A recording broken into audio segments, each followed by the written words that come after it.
राधे राधे दोस्तों, welcome my channel one shot पाठशाला पर मैं हूं जीतू फौजा। जैसा कि आप लोगों ने कहा था कि सर एक एचसीएफ और एलसीएम के ऊपर एक वीडियो प्रोवाइड करो, हमें जीरो से बताओ कि सर एचसीएफ क्या होता है, एलसीएम क्या होता है, और हमें उस स्टैंडर्ड तक समझना है कि हमें कहीं प्रॉब्लम ना है।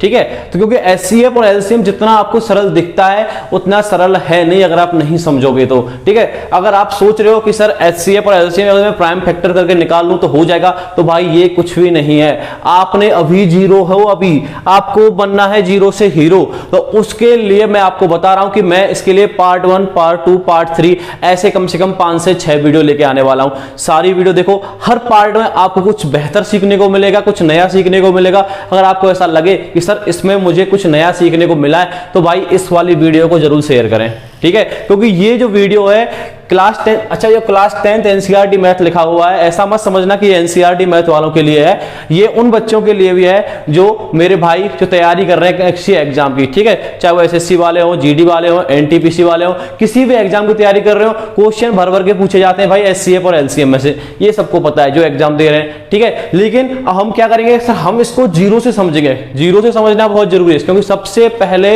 हमें आपका क्या तैयार करना पड़ेगा सर, हमें आपका बेस तैयार करना पड़ेगा एचसीएफ और एलसीएम का, क्योंकि मैक्सिमम से बंदों को यही नहीं पता कि सर फैक्टर क्या होते हैं, मल्टीपल क्या होते हैं, क्या मतलब है इस वर्ड का, क्या मतलब है इस वर्ड का। ठीक है, तो वहां से हम स्टार्ट करेंगे और सारी वीडियो आप जो है उन बच्चों तक जरूर पहुंचाएं, शेयर करें जिनको इनकी रिक्वायरमेंट है। ठीक है, सबसे पहले तो मैं आपको बता देता हूं थोड़ा सा एक आपके मैं डेली रूटीन में जा रहा हूं कि एचसीएफ की जरूरत आपको पड़ती कहां पे।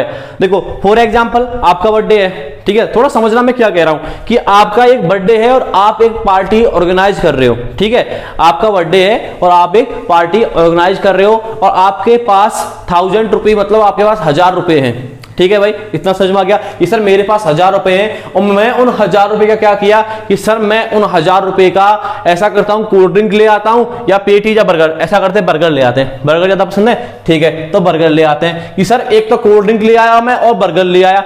अब 1000 रुपए में जो मेरी कोल्ड ड्रिंक आई है सपोज करो वो 80 आई है, क्लियर है, और सपोज करो जो बर्गर आए वो आपके 50 आए, क्लियर, क्वेश्चन समझ में आ गया। अब आपको क्या करना है कि सर मुझे जो है इनविटेशन देना है अपने फ्रेंड्स को। अब सबसे बड़ी प्रॉब्लम तो ये है कि सर मैं कितने बंदों को बुलाऊं, कितने बंदों को मैं इनविटेशन दूं कि सर मेरा जो कोल्ड ड्रिंक है सपोज करो एक मैंने माना था कितना कि सर 50 तो आपके पास बर्गर हैं और 80 आपके पास कोल्ड ड्रिंक।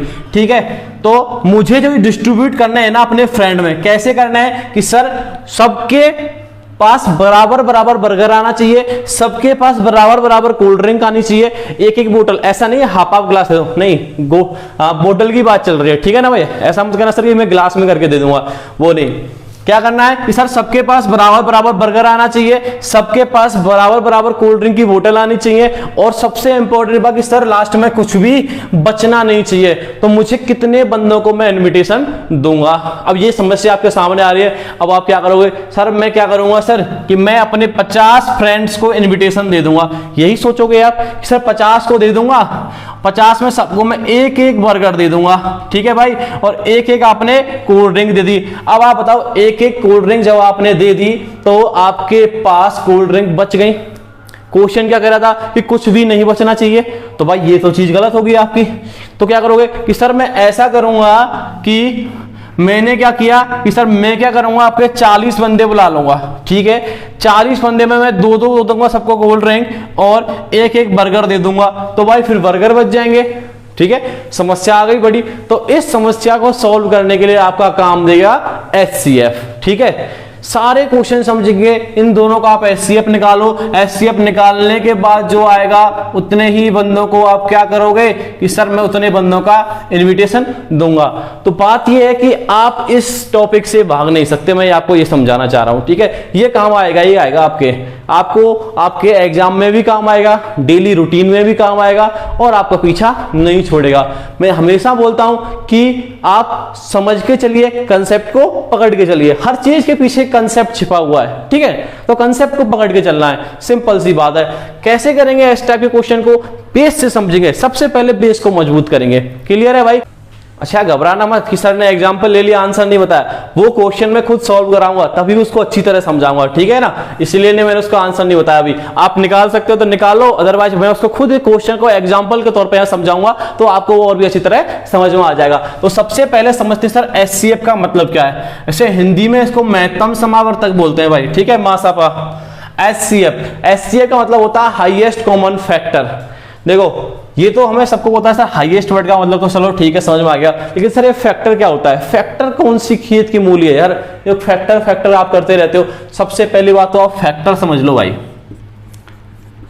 सबका ध्यान इधर ही होना चाहिए भैया, ठीक है, क्योंकि क्लास स्टार्ट हो गई है, यही बेस है। अगर यहीं से आप थोड़ा मिस कर दोगे तो फिर वही प्रॉब्लम आपको बाद में आने लग जाएंगी, क्योंकि मैं फिर बता रहा हूं, आप जब ये सारे पार्ट्स देखोगे ना आपको रियल में ऐसा लगेगा कि सर आपने कुछ नया सिखाया हमें, क्योंकि इतने ढेर सारे क्वेश्चन कराने वाला हूं ना इसके, आपने सोचा भी नहीं होगा। और डिफरेंट टाइप के, type 1, type 2, type 3, type 4, type 5 तक, ठीक है। तो डरना मत। तो फैक्टर क्या है कि सर फैक्टर क्या होता है वो बता दो। सबसे पहले देखो मैंने एक संख्या ले ली 10, अब आप मुझे बताओ कि 10 को कौन कौन सी संख्या डिवाइड कर सकती है। कि सर 10 को डिवाइड कर सकता है 1 से आराम से 10 जो है डिवाइड हो जाता है। सर 10 को डिवाइड कर सकता है 2 से 10 आराम से डिवाइड है सर, ठीक है। सर 5 भी 10 को डिवाइड कर देगा, बिल्कुल भाई, और 10 भी 10 को डिवाइड कर सकता है।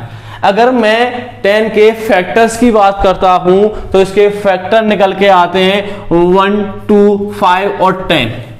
क्लियर है? 1, 2, 5 और 10। इस फैक्टरों की क्या खासियत बात है कि सर ये फैक्टर होते हैं, ये क्या करते हैं, एरो का निशान देखो, सारे एरो के निशान ऐसे हैं। मतलब क्या है कि सर इनका मतलब ये है कि ये सारी संख्या जो फैक्टर आपने लिखी है ये इस संख्या को क्या करेंगी, कंप्लीटली डिवाइड करती हैं। तो नोट करके लिख लो, फैक्टर हमेशा उस संख्या को क्या करेगा, कंप्लीटली डिवाइड करेगा। ये चीज आप नोट करके लिख लो, काम आएगी ये चीज, ठीक है भाई।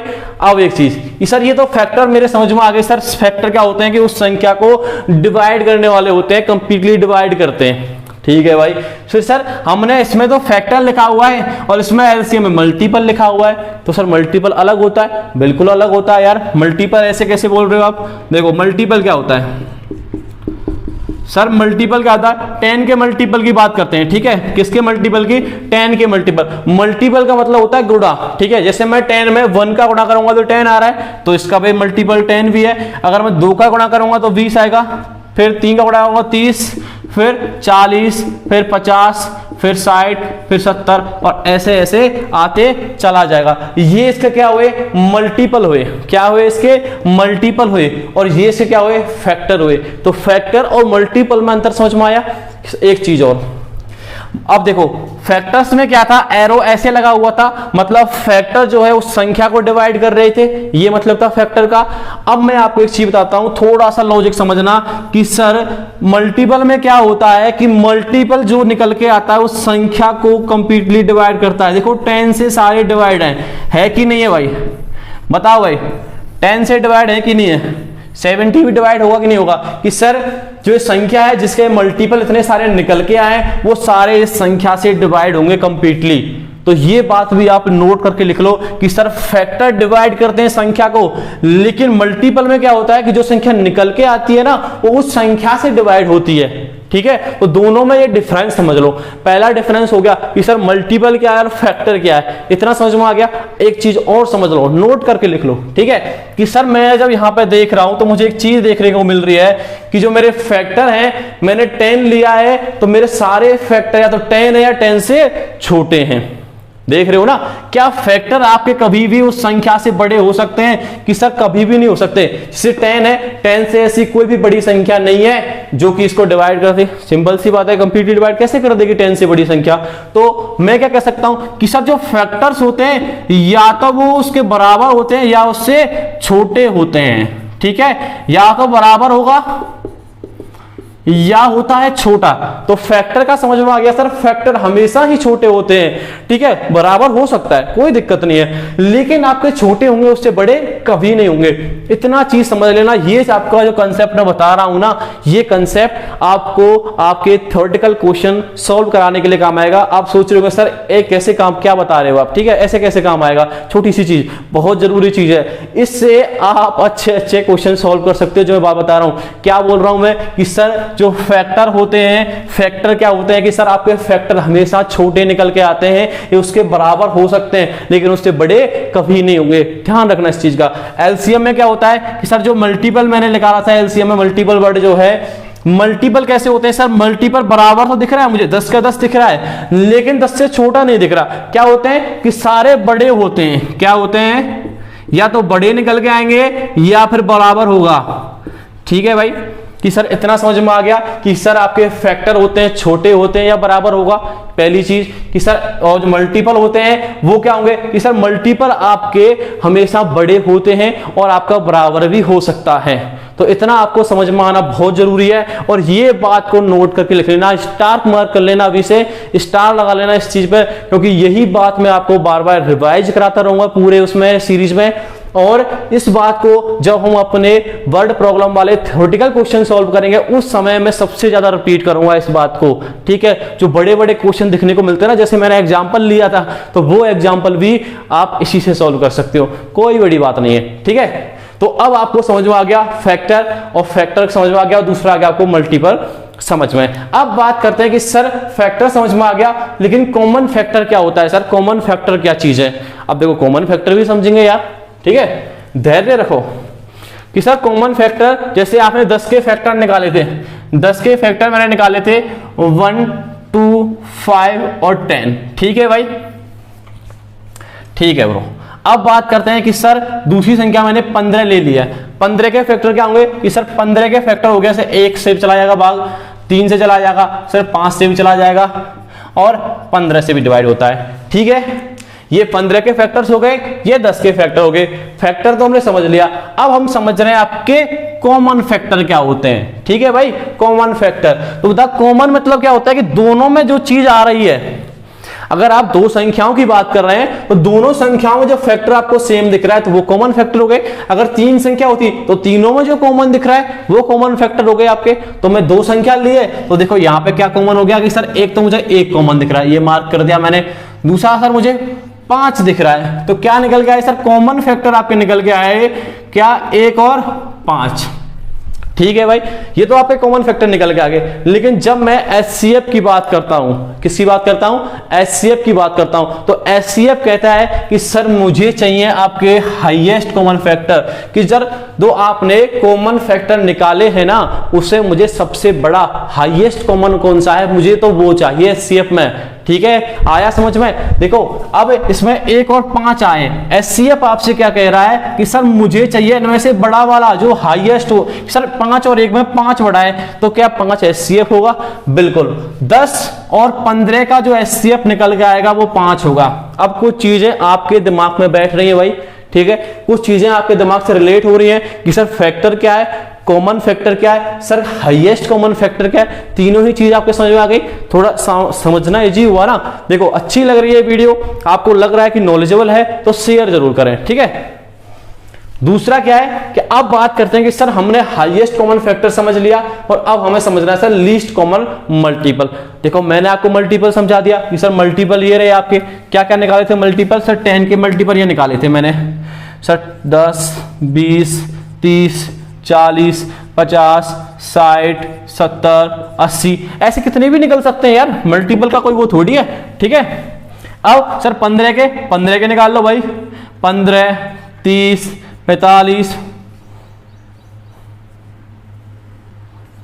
60, 75, ठीक है, 90, 105।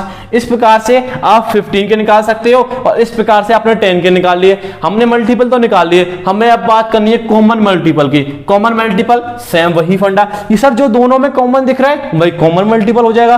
कि सर इसमें मुझे जो कॉमन दिख रहा है वो कॉमन दिख रहा है सर, एक तो 30 दिख रहा है, लो भाई 30 मार्क कर दिया मैंने। ठीक है, इसमें मुझे कॉमन दिख रहा है सर 60, ये भी कर दिया। ठीक है भाई, आगे यहाँ 90 भी आता तो ये 90 भी हो जाता। ठीक है, तो ये हमारे कॉमन निकल के आ गए, और भी निकल के आएंगे, ऐसा नहीं है कि इतने ही है, और भी निकल के आएंगे। ठीक है, इतने से हमारा काम चल जाएगा। 30 है, 60 है, 90 है।